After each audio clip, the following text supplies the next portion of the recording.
Welcome to Audit the Audit, where we sort out the who and what and the right and wrong of police interactions. This episode covers juvenile detention, cruel and unusual punishment, and departmental corruption, and comes to us from the Atlanta Journal-Constitution's channel. Be sure to check out the description below and give them the credit that they deserve. In the early morning hours of January 2nd, 2018, Officer Cheryl Dickerson of the Roswell Police Department in Roswell, Georgia, noticed a golf cart driving down Highway 9 through the middle of town. Officer Dickerson initiates a traffic stop on the golf cart and discovers a young man behind the wheel. You're driving around in your mom's vehicle? Yeah, I asked her if I could borrow it. She works at the Roswell. At the Roswell what? Up there. So yeah, I asked her if I could borrow it for a few minutes. And she said, yeah, just be safe. And Okay, you understand that you cannot drive a golf cart down the road, roadway. I really didn't understand that. So do How, I have to, how like, old are drive- you? I'm 13. You're 13? Is that wrong?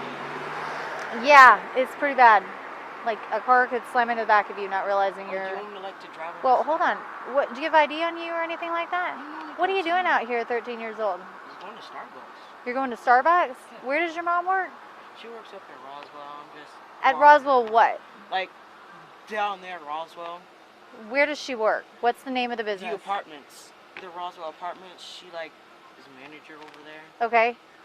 Officer Dickerson orders the young man out of the golf cart and detains and searches him before placing him into the back of her patrol car. Suspects who have not reached the state-mandated age of majority are subject to a different criminal justice system than adults. The idea behind having a separate juvenile justice system for minors who commit crimes is that they're young and have a better chance of straightening out their lives than adults. The procedures for detaining a minor vary from state to state, but most police officers are well within their authority to handcuff a minor and place them into their patrol car. In Georgia, a youth may be taken into custody if there are reasonable grounds to believe that he or she has committed a delinquent act or a status offense, or if they have been abused or neglected. Neither of these events is considered an arrest, so the youth can legally claim never to have been arrested. This claim is true as long as the youth's only contact with the criminal justice system is through the juvenile court. Given that Officer Dickerson witnessed this young man driving a golf cart down a major highway, she does retain the legal authority to stop and detain him until she can release him to a legal guardian. Officer Dickerson spends several minutes questioning the young man about where he got the golf cart and attempting to locate his mother. The teen changes his story several times throughout the questioning, and Officer Dickerson is unable to get any legitimate information out of him. Eventually, Sergeant Daniel Elsie arrives on the scene and decides to employ some questionable tactics.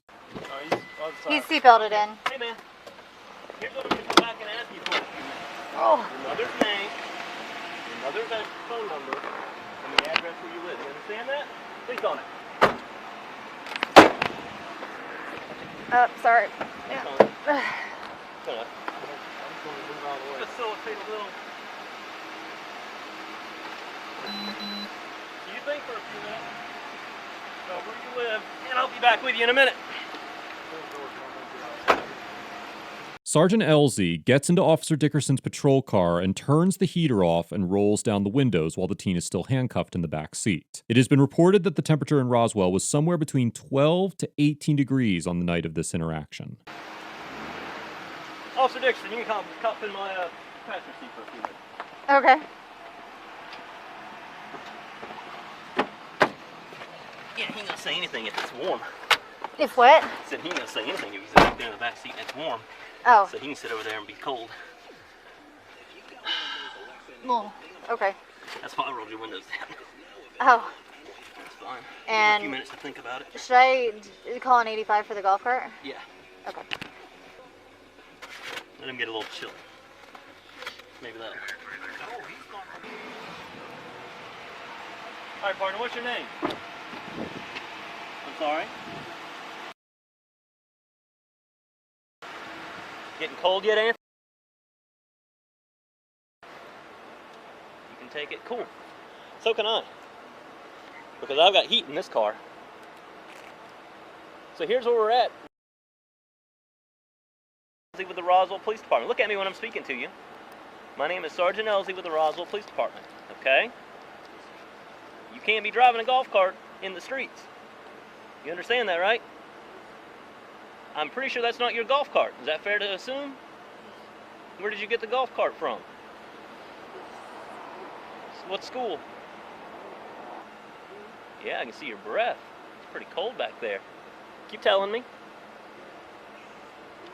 Speaking of, what's Mom's name? You don't know Mom's phone number.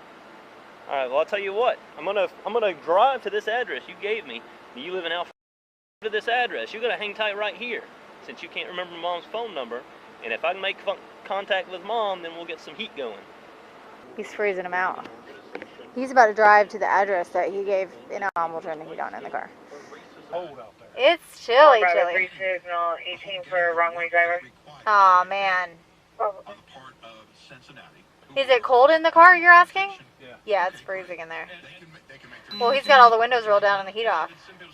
The Eighth Amendment of the Constitution bans the use of cruel and unusual punishment within the jurisdiction of the United States. The phrase, cruel and unusual punishment, is derived from common law and describes punishment that is considered unacceptable due to the suffering, pain, or humiliation it inflicts on the person subjected to the sanction. The precise definition varies by jurisdiction, but typically abides by the same general principles. In the 1972 Supreme Court case of Furman v. Georgia, Justice William Brennan outlined 4 principles by which the court may determine whether a particular punishment is cruel and unusual. Number 1, the punishment may not be degrading to human dignity. Number 2, the punishment must not be arbitrary in nature. Number 3, the punishment must be one that is accepted by society as a whole. And number 4, the punishment may not be patently unnecessary. Justice Brennan noted that, quote, the test will ordinarily be a cumulative one. If a punishment is unusually severe, if there is a strong probability that it is inflicted arbitrarily, if it is substantially rejected by contemporary society, and if there is no reason to believe that it serves any penal purpose more effectively than some less severe punishment, then the continued infliction of that punishment violates the command of the clause that the state may not inflict inhuman and uncivilized punishments upon those convicted of crimes. After the young man had sat in the freezing patrol car for nearly 20 minutes, Sergeant Greg Frison arrives on the scene, pulls Sergeant Elsie aside, and informs him that his conduct is not acceptable. Promptly after his discussion with Sergeant Frison, Sergeant Elsie returns to Officer Dickerson's patrol car and rolls the windows back up and turns on the heater.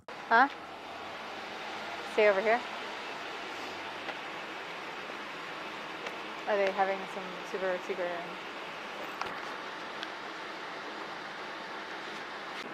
Well, we're gonna be on our way, okay? We'll see you in a few minutes.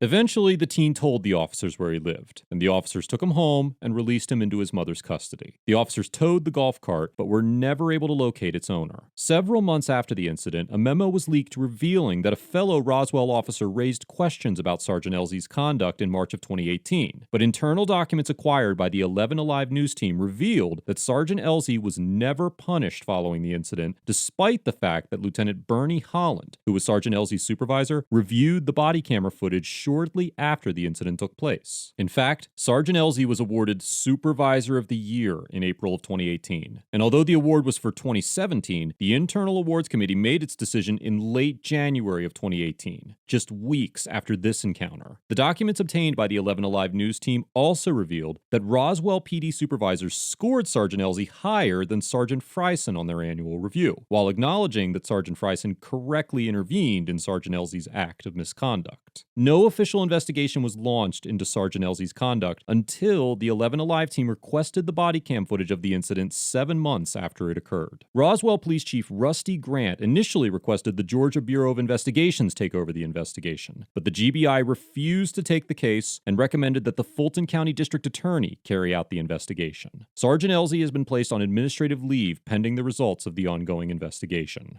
Overall, Sergeant Elsie gets an F for his unethical and potentially illegal tactics and abusing his police authority and supervisory powers. There is simply no excuse for Sergeant Elsie's conduct. But what is even more disturbing is the fact that the Roswell Police Department appeared to have no intentions of investigating or punishing the sergeant until the 11 Alive team requested the footage of the encounter. To add insult to injury, the RPD's supervisory team decided that Sergeant Elsie was a better officer than Sergeant Frison, despite knowing about the incident and Sergeant Frison's role in stopping the misconduct. The lack of administrative action against Sergeant Elsie highlights the level of corruption plaguing the Roswell PD. and this is not the first time the department has been involved in similar scandals. The department was also criticized for its role in the arrest of a driver on the flip of a coin, the muting of police body cameras during a suspected DUI stop of an off-duty officer, and a police canine attack of a 17-year-old suspect against the commands of the dog handler. Roswell City Council recently approved spending $77,000 of taxpayer money for an outside review to find out what exactly is wrong with the department and to have independent consultants recommend changes. The complacency of the other officers on the scene of this encounter is a testament to the depth of the corruption allegations facing the department, and it will be interesting to see what the independent consultants recommend.